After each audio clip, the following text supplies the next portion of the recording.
O, pick up, oh. Kailangan may nakalagay na ditong ano, ha? Not for hire. Sa mga pick up, bawal na kayong bumiyahe pag walang nakalagay na not for hire.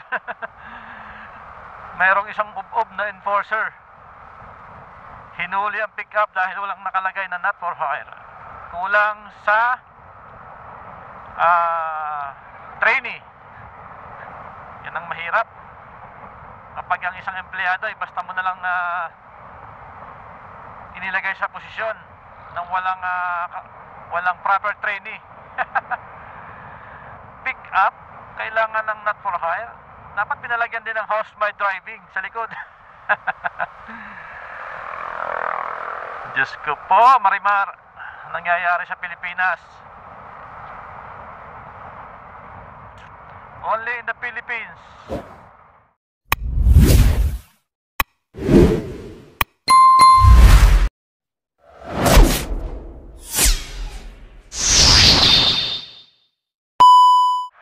Kamusta na kaya yung mga nambubugaw dito sa San Pedro? Parang matagal-tagal ko na silang hindi nai-encounter. Nawala na kaya sila or nagpapahinga lang? Or kapag linggo talagang day off nila. May day off din, ano? Tingnan natin. Total, dadaan naman tayo dito. So, tingnan natin kung talagang wala na nga sila or balita ako kasi online na yung booking high-tech na. Well, tingnan natin kung talagang wala na sila. Sayang naman yung ating pagsuplong sa kinauukulan kung tuloy-tuloy pa rin sila dito. Sabi kasi nung iba, nung mga nakakapanood sa atin, tumitigil lang sila kapag mayroong umiikot na barangay siguro or mga taga-LGU. Then after mga ilang araw, back to normal na naman. Ganun pa rin yung sitwasyon. Oh, may bagong inuman dun. Ito si nanay. Teka, may tumatawag sa atin. Tingnan natin kung ano sabi ni nanay. Lalapit kaya sa atin? Nasaan na si nanay yun?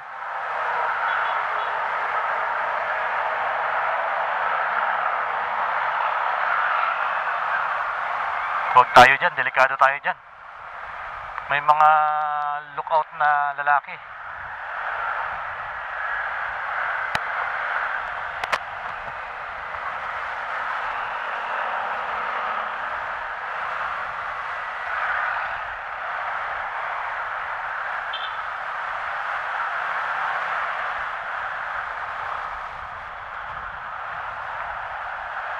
Siya nga naman. Walang mga display ngayon dito. Ayun, ang dami sa kanto. Kaya lang, may mga backup sila. May mga backup na lalaki. Kaya nakakatakot nakakatakot magtanong. Baka mamaya bigla tayong masaksak dito.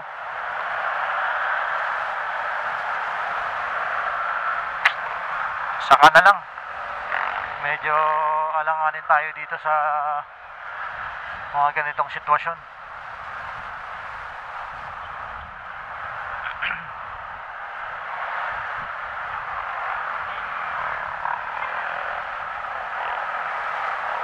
Dito wala na rin.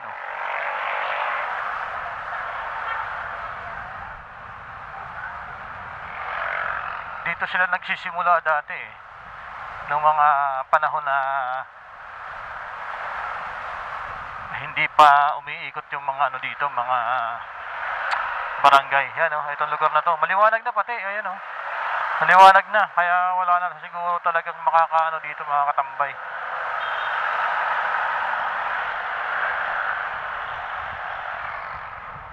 Saglit lang guys, pasadahan lang natin ulit ng isa. Tingnan natin kung talagang wala na nga dito. Isang pasada lang na may kasamang konting pag-iingat. So itong kahabaan na to, Talagang ano dito eh, laganap dito eh. Dito sa may apartel, tingnan natin dito. Parang meron ako napansin dito mga nakatambay.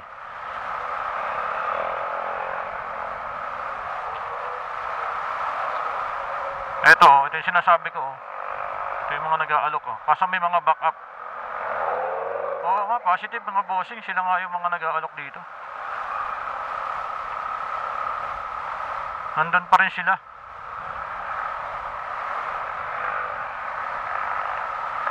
Tapos dito, yung kanina, yung babaeng matanda dito kanina. Ayun, sa may puno. Tingnan ko kung siya yung may sinisigaw siya sa akin kanina eh. Tingnan ko lang kung tama yung ating hinala.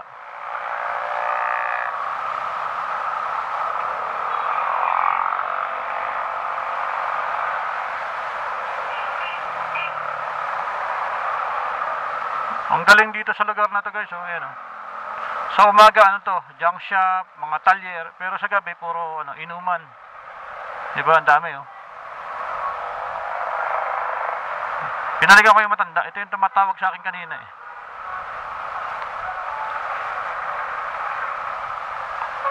Tingnan ko lang kung siya yung nag-aalok dito. Wow, that's a shame. Kaya lang may lalaki kasi eh. Medyo nakakailang may lalaki dito eh. May kasama silang lalaki oh.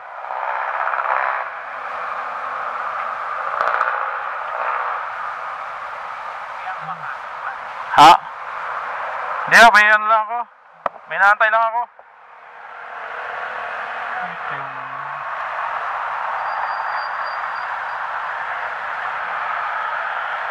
So yun, bugaw yun. Nagtatanong kung kukuha daw ako.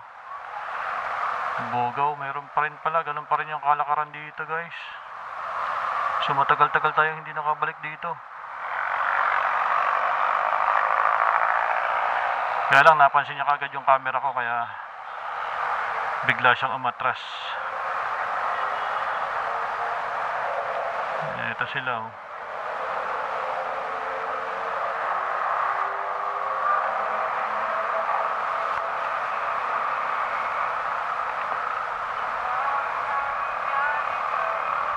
Positive, dalawang guhit. Nilapitan agad tayo ng lalaki. Nagulat siya nung pagharap ko may camera ako. Sabay layo.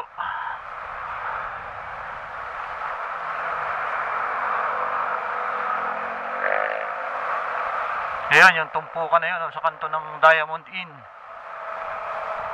Ayan, positive yan. Tingnan natin kung may tatawid dito. Kung may lalapit.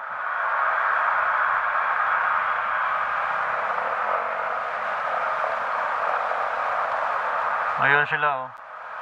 Kaya lang kasi may backup na lalaki guys eh. Kaya natatakot akong lumapit eh. Baka mamaya bigla tayong tirahin eh. Na kailangan medyo matalas ang mata natin dito.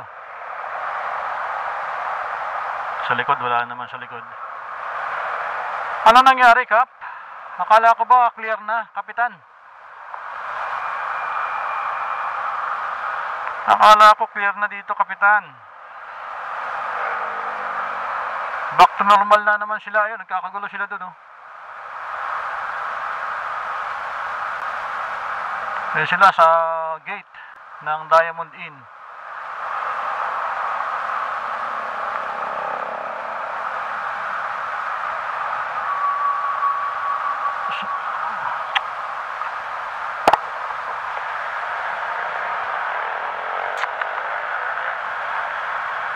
Nakatitig sa atin yung isang ano, yung isang bugaw.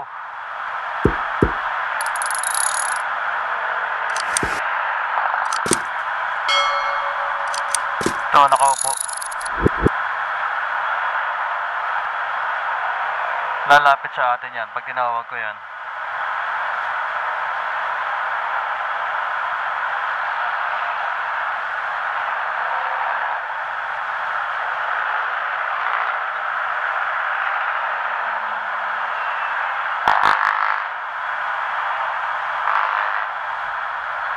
May backup kasi, may mga lalaki guys eh. Kaya ayaw kong lumapit dun eh. Delikado eh.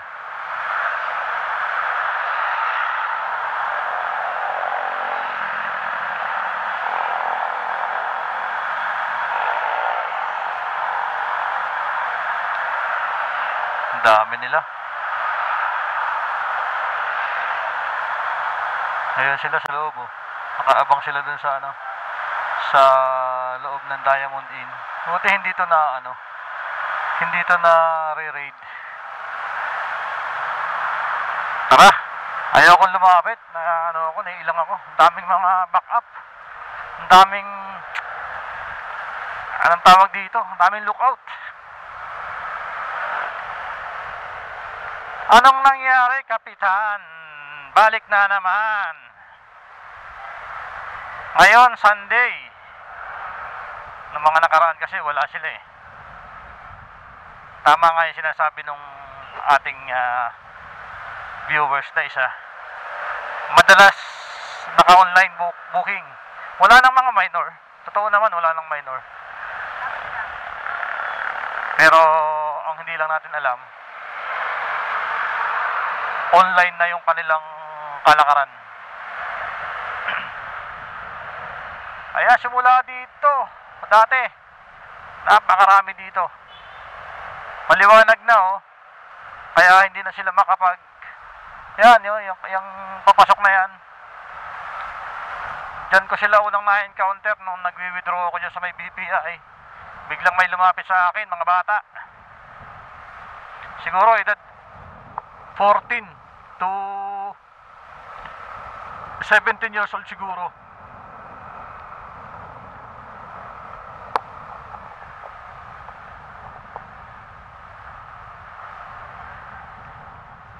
Nagpahinga lang pala. Kaya pala nawala.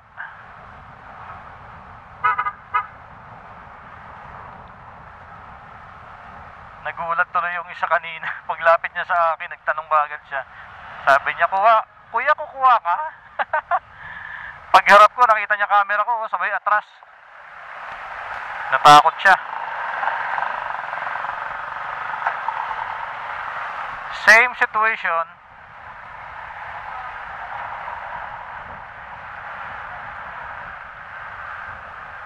Sabi nung iba, dahil sa hirap ng buhay. Well, that's true. Sometimes wrong. Hindi lahat ng hirap ng buhay dapat ganun yung trabaho, di ba? Pero wala tayong magagawa.